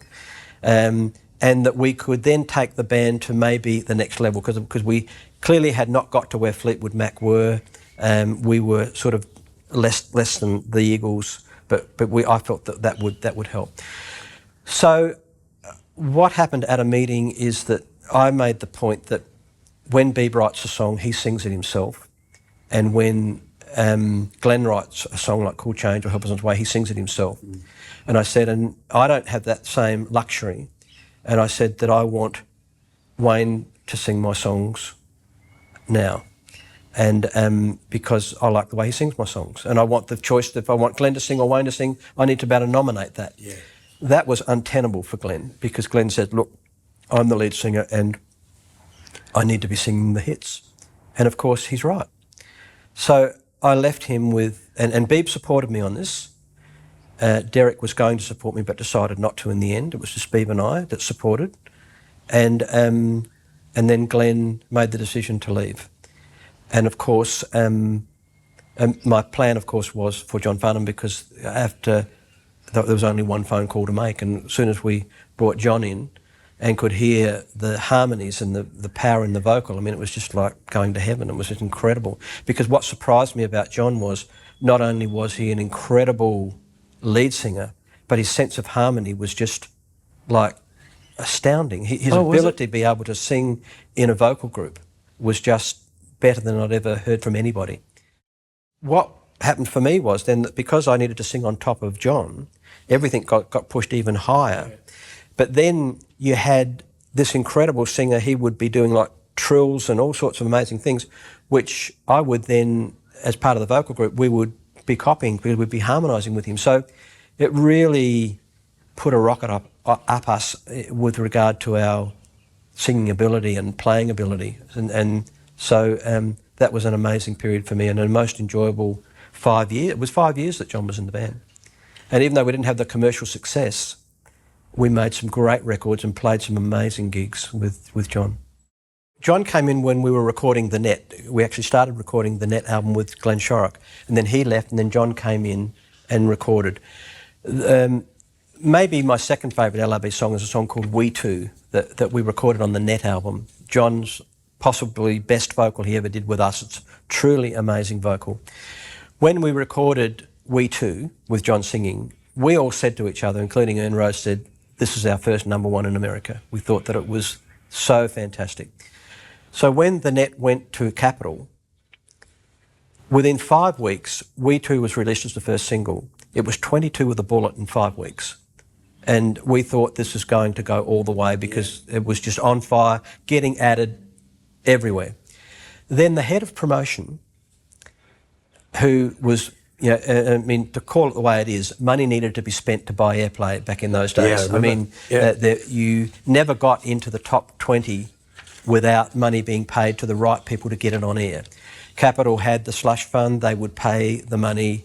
That was the way. I mean, we never saw anything specifically, but everyone knew that it was going on. So we had the open chequebook, We Too was going all the way, and once it got to the top 10, it was sort of left alone because it takes over itself. Yeah. So we thought this is about 2 weeks away from going into the top 10, and we had a tour organised, and this is great. It's going to be a great introduction for John, because this is going to be fantastic. So then the head of promotion for Capital leaves Capital and takes a job, I think it was with the Chicago baseball team or something. So he goes and works for them. The new guy comes in, doesn't like LRB, closes the chequebook. 2 weeks, We Too is off the charts. Nothing. Gone. No priority from the record company. Yeah. The old record company were the people that signed us, that loved us, took us to dinner. We went to their houses for... The head of Capital had us at a private party at his house. They loved Glenn Shorrock. I mean, Glenn went to play golf with the head of Capital. I mean, he was just their guy. They loved him. So, no priority, no relationship with, and it's about a relationship, no relationship with the new hierarchy, the head of promotion at Capital. The tap was turned off. So John joined the band, and we had 3 albums still to go with $1 million advance for every album, which they had to honour. But there was no heartfelt commitment from the record company. And although we had the material, we had a band that, in my opinion, was just like unbelievable. Our live playing was just extraordinary. But by that time we had David Hirschfelder in the band. Steve Houston was in the band. Yeah. I mean, the musicality and singing ability of the band was just astounding. And we toured and started to lose money, and then no support from the record company, and that was the way it was. It was over. Did Beeb not like John Farnham? Was there a point there where... No, Beeb, we felt at times very much like the backing band to him, that he was very much the entertainer. Beeb felt that John was leaning towards a little bit too much cabaret, patter, that sort of thing, that he wasn't rock and roll. Yeah. Like Glenn had more of a rock persona, which he definitely does. As an insider, I heard there was a point where Beeb wasn't getting on with John, or did that ever come into play towards the end of the... Yeah, well, I guess one of the sad things for me was when Beeb left the band, because I just felt that the band, that he always needed to be there. And we were feeling, and maybe Beeb more than all of us, that we were the backing band to John, who was always way out the front of the band, sometimes on a 50-foot mic lead in the audience and doing all sorts of things. And he looked great in those days, didn't he? He is phenomenal. He looked fantastic. The big rock star. That was great for the audience. But we didn't feel, hang on a minute, this is not the John Farnham show, this is the Little River Band. We are a band here, and we've got a lot of history, and we sort of wanted more the Lou Graeham thing. And so the rock persona maybe that Glenn had, John didn't have that rock persona. He had plenty of other things, and has proven now since his wonderful success as a solo career of how the audience just love him, and he's born to be a solo person, whereas Glenn probably wants to be a solo, but he's born to be in a band. It's the opposite way around. His performance within the band was, I think Beeb was right. He recognised it earlier that it wasn't good for John or us in terms of a band environment. And so it was proven that when John left and went and did his own thing, how successful he was doing what he was starting to do in Little River Band. But we were feeling like his backing band, and that just didn't work for us. So Beeb said, look, it's either John or he didn't actually say it's John or me. He rather than actually kick up a fuss, he actually decided to leave. And it was at the last gig that I think we did on one tour at the Greek Theatre in, I think it was in LA. And it was quite sad. We had quite a big meeting backstage, and Beeb said, no, I'm leaving, I'm going home, and that's it. And I found it very difficult. I tried many times in the next few days to talk to him and get him to change his mind, but I was unsuccessful. It was just his time. You know, he was tired. Like, Beeb had left the band so many times. I can't tell you the amount of times that he had left the band. Even in Mississippi days, I remember so many times that he would get some bee in his bonnet and he would leave I resign, and of course I'd have to talk him back into staying. And He did that in Zoot. Yeah. He did it a few times in Zoot. He's always resigning. I'd go and find him in some little place and say, come on, stop being silly, come back, you know, and he'd come back. Yeah, no, so many times I had talked him around to staying in the band that I thought I'd be successful this time as well, but it just wasn't to be. It was his time to go. And so when he went, rather than replace him, we went on as a five-piece. Did you feel the sound that you were creating was probably best suited to the American market? I mean... No, we never thought in those terms. All we knew was that that's where the business is. I mean, that's where the pinnacle is. All the great acts go to America. That's where the audience is. I mean, yeah. They're the best audience in the world. They just party from the beginning to the end, and the rewards are there. I mean, as you know, I mean, in Australia, you play 4 or 5 cities, you're done. In America, you never run out of venues. You don't sell 1 million albums in Australia, you sell millions of albums in America, or you did back in those days. Yeah. That was the potential.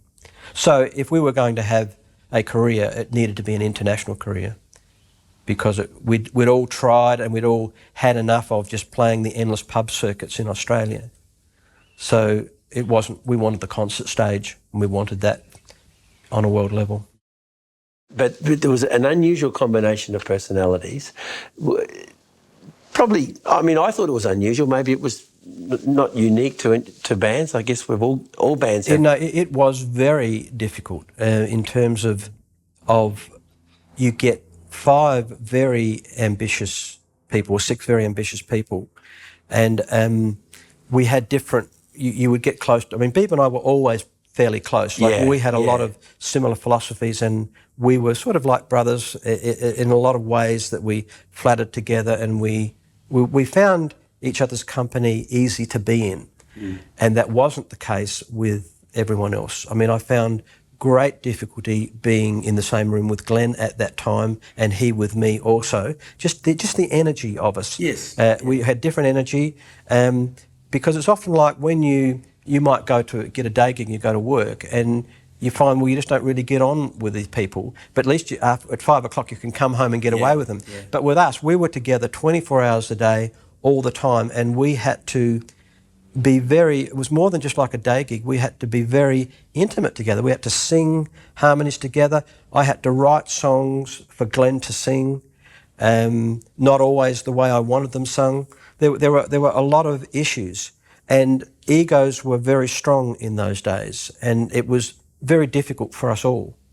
And Glenn he'd done 10 albums by the time he'd come to LRB. He'd sort of seen it all, done it all. He'd been in great bands like Axiom and the Twilights, and he felt, well, who is this guy who hasn't really got any runs on the board? Who is he to be telling me that I need to rehearse more, or I need to do this or whatever? And so from his perspective now, I can see exactly the way he would feel.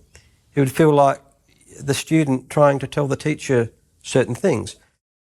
I just took the role of band leader, and I just took it very strongly, and I just, like when we would, this used to really bug Glenn, but when we would play, and I did it in Mississippi Days too, I would have a notepad on my amp, and anything anybody did wrong, I would write it down. Like if a chorus wasn't right, or maybe just things just didn't work out, the ending just didn't work, I'd jot that down.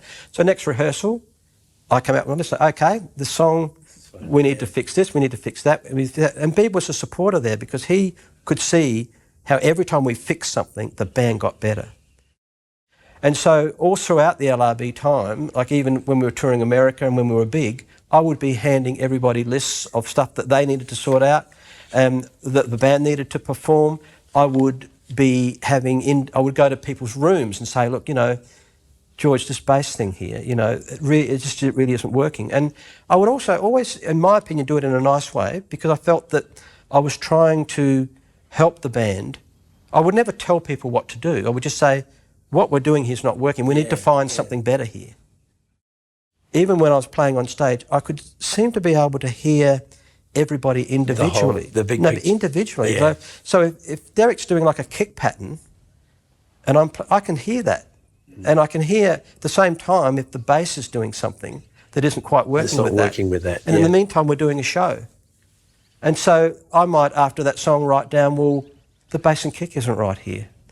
And so next time we just sit down and we play it and find out, well, hang on, it needs a bit of work. You had such a reputation of being a perfectionist. I mean, within the industry, you know, they'd, Graeham Goble, he's such a, you know, he's such a perfectionist. But I don't see the problem with that. I think perfectionist is the wrong term. It's more a person who has got a high ideal for what they want to achieve in the world.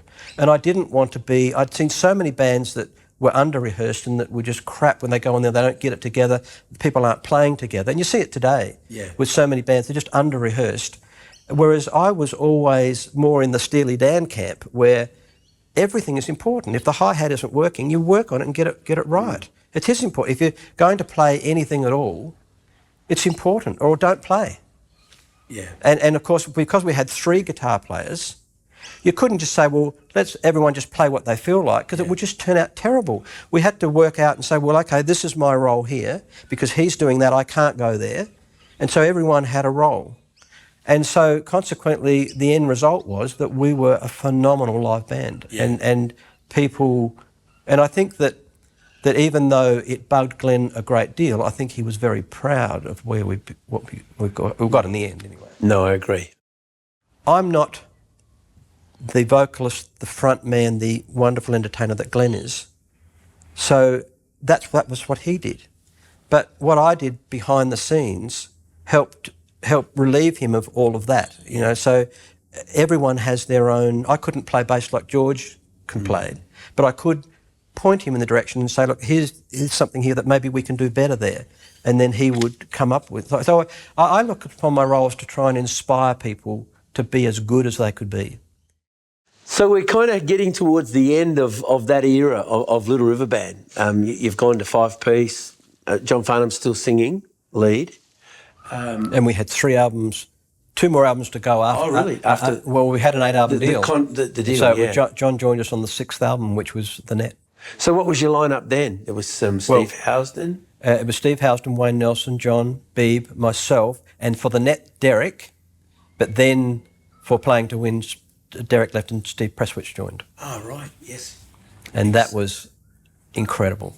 I mean, Steve Prestwich, what a drummer. Yeah, he's a great drummer. Awesome, totally. I mean, I don't know out there how well he is known, but he is as good a drummer as you'll find in this country ever. It's phenomenal. And a good songwriter too. He wrote wonderful songwriter. Good songs, yeah. He fit us like a glove at that time, the Playing to Win album. I mean, it was like a rocket taking off with Hirschfelder, I mean, Steve Housden, wonderful player, and then you've got Prestwich on drums and our vocals. I mean, we could just do anything we wanted to. Did that lineup have a hit? No. No, that was kind of... No, we never had any more hits after. Basically because Capitol had dropped the ball, hadn't they? They'd just lost interest in the... Yeah. All that support from the record company. And as soon as that was broken, with firstly Glenn going, then Beeb going, and then Derek going, that it was a different energy that was producing Little River Band music then. And so, even though, in my opinion, we made some wonderful records and some records that could have easily been massively successful, there wasn't a destiny with those people to have that success. But I was having fun. That was the whole point. Yeah. For the first time, I was actually having fun. Yeah. And I guess, I mean, not selfishly, but you would have been kind of calling the shots even more. I mean, yeah, I guess so. I mean, it's more you weren't dealing with Shorrock songs and Beeb songs, and I was essentially the main writer. Yeah, but at the same time, as you said, you were enjoying it. I mean, I was enjoying it, and I thought it was sort of like it was just part of my path as well. And of course, it was a big part of John, because when you look at what John was being prepared for, I mean, he was playing the leagues clubs in Sydney, then he suddenly has 5 years on an international stage. Then suddenly the next year Whispering Jack happens. Well, that didn't happen by accident. I mean, in that 5 years he was with Little River Band, the experience of transforming him from that to Whispering Jack, we played a big role in that. Yeah, you know? Sure. And I'm sure that in his private moments he may acknowledge that. But I loved every minute with John, and I know that we created some fantastic music. How did it happen that Steve Housden sort of, from what I understand, said, I want to continue. No, that didn't happen. It didn't then. straight away? No, it didn't happen until later? we stopped for 2 years. Oh, right, so there was nothing for, nothing for a couple of years. 2 years. And then in 1988, we were approached by a new management company that said that they felt that they could sign us to MCA because we had finished our 8 albums with Capitol. And so MCA signed us to a 2-album deal, and at that point, bring Glenn back into the band. Glenn was going to come back, yeah. And Derek, myself, from the originals, and we had Wayne and Stephen. So we were a 5-piece band, and we signed with MCA with a great budget, great support. Stephen Housden and myself wrote Love is a Bridge. Good song. That was the first single. Yeah, it was quite a good song, and had some modest success in America, but not enough for us to tour America on. And we did a second album called Get Lucky, which was a bit of a joke in my opinion. Like, it just wasn't anything like what Little River Band should be.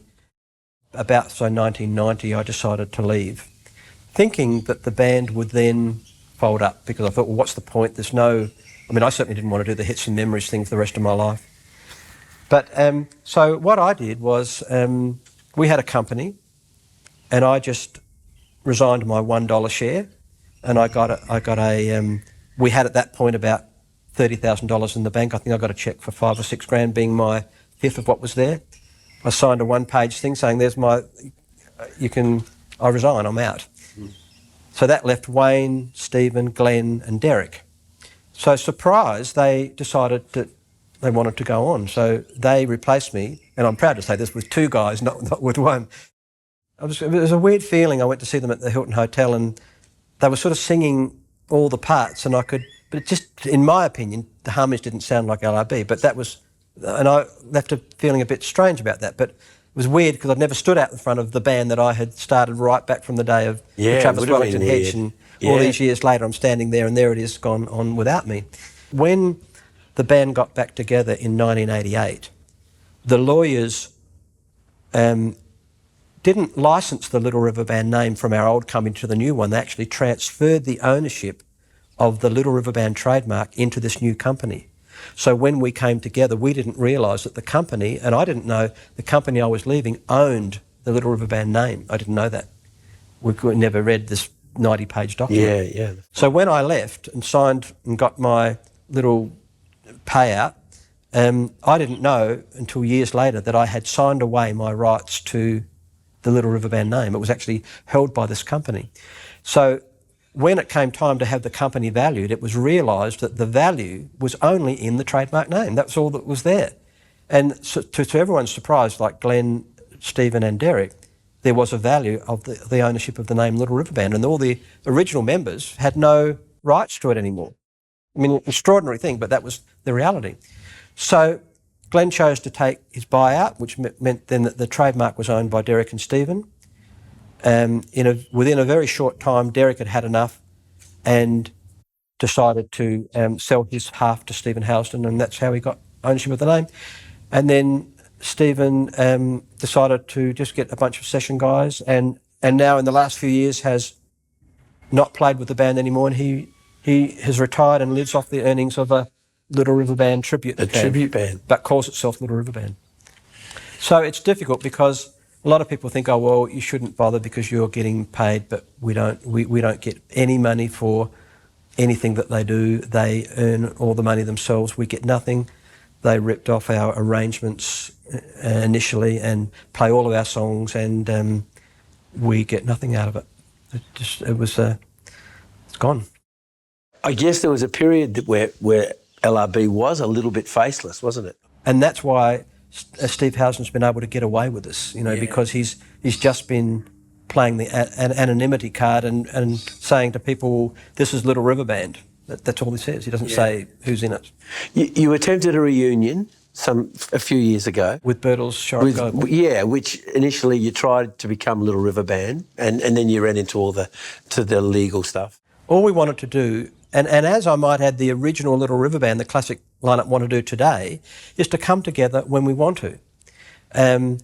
So we came together and we thought we would call ourselves the original Little River Band. Well, as soon as Housden got word of that, he launched legal action. And since that day, he took an injunction out in America.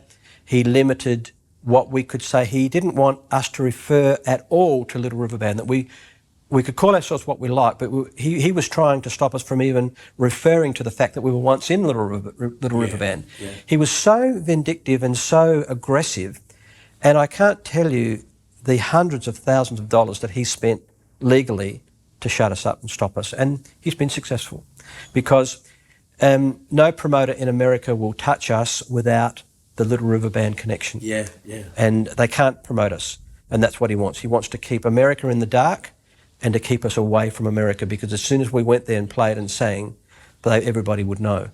But he's been able to keep the secret, and through spending a lot of money on legal people, it stopped us from doing it. So we were unable to call ourselves the original Little River Band, and unfortunately the Birtles Shorrock Goble brand was not strong enough to be able to carry us back to America, which is where we wanted to go.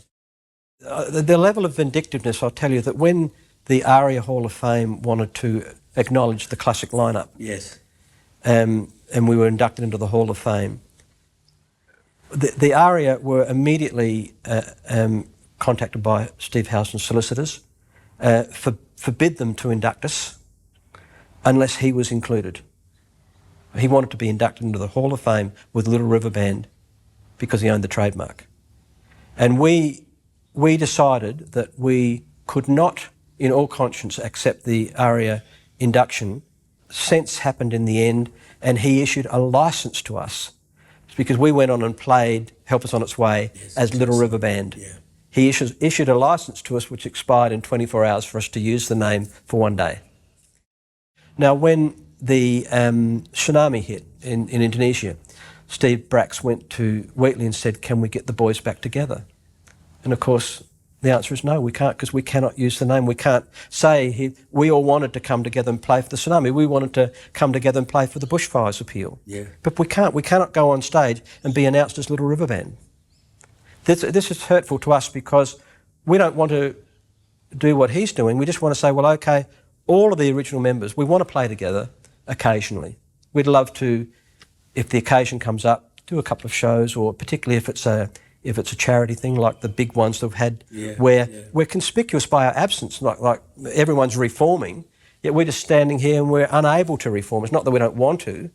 We're inquiring, is there any way that we can go onto these shows, because we want to support these tragedies that are there, and we want to come together and we want to play, but we are unable to because he will not allow it. He won't licence us even for that.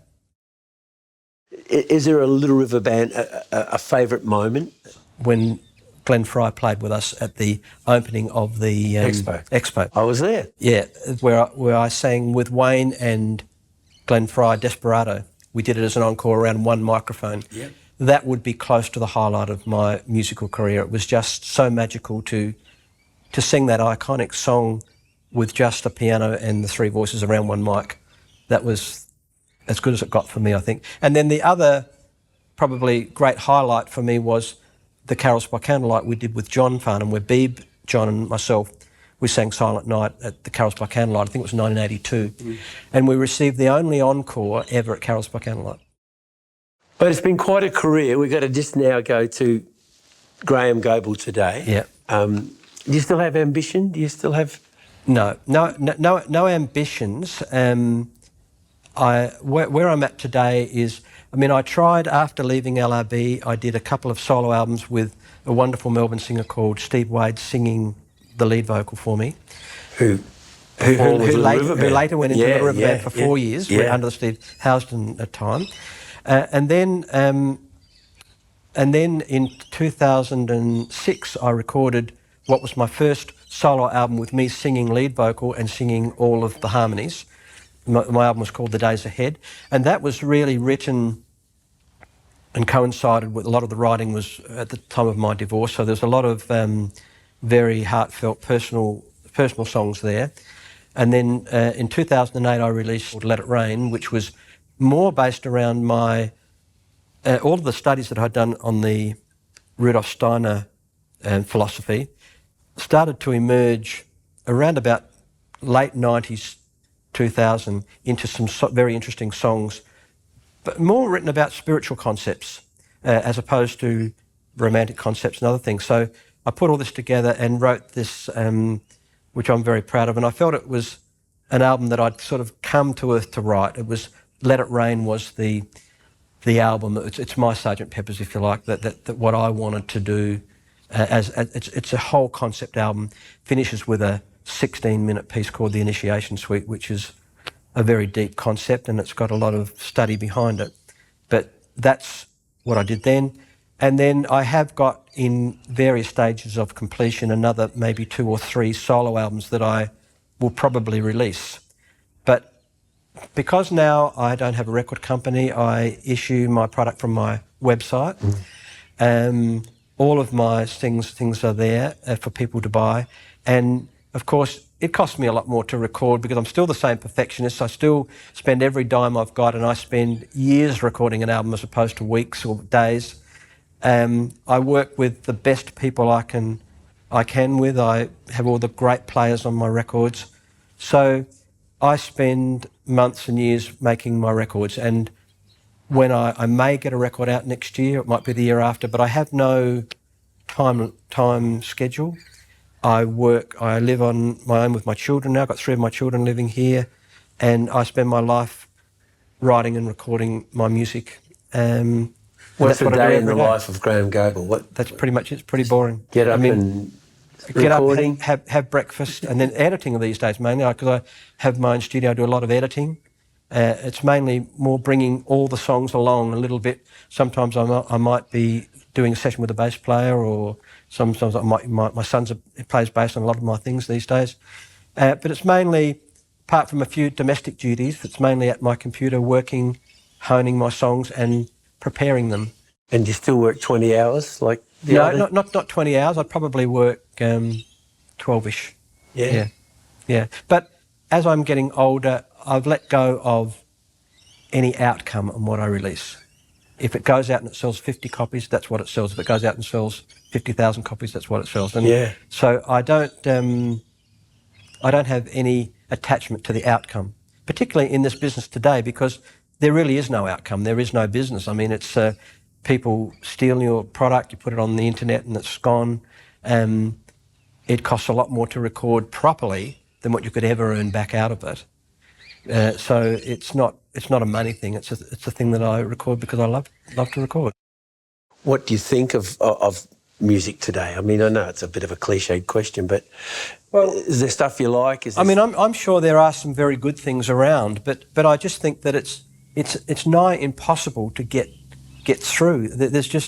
I have 3 children who are all singer-songwriters that would like a career in music, but I can't advise them what to do. I don't know where to go.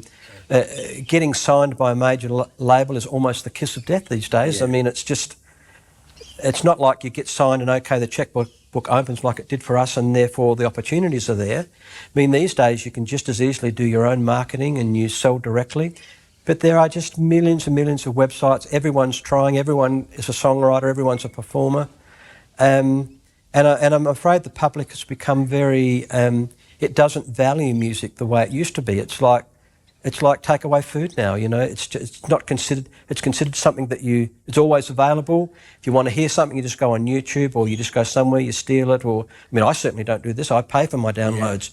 But I'm sure that the majority of people are clearly not paying for music. And so the result is we have downgraded the quality of what's there, because you cannot produce a Little River Band or an Eagles or a Fleetwood Mac or the Bee Gees or the Beatles without millions of dollars being poured into them to market it. It can't be done.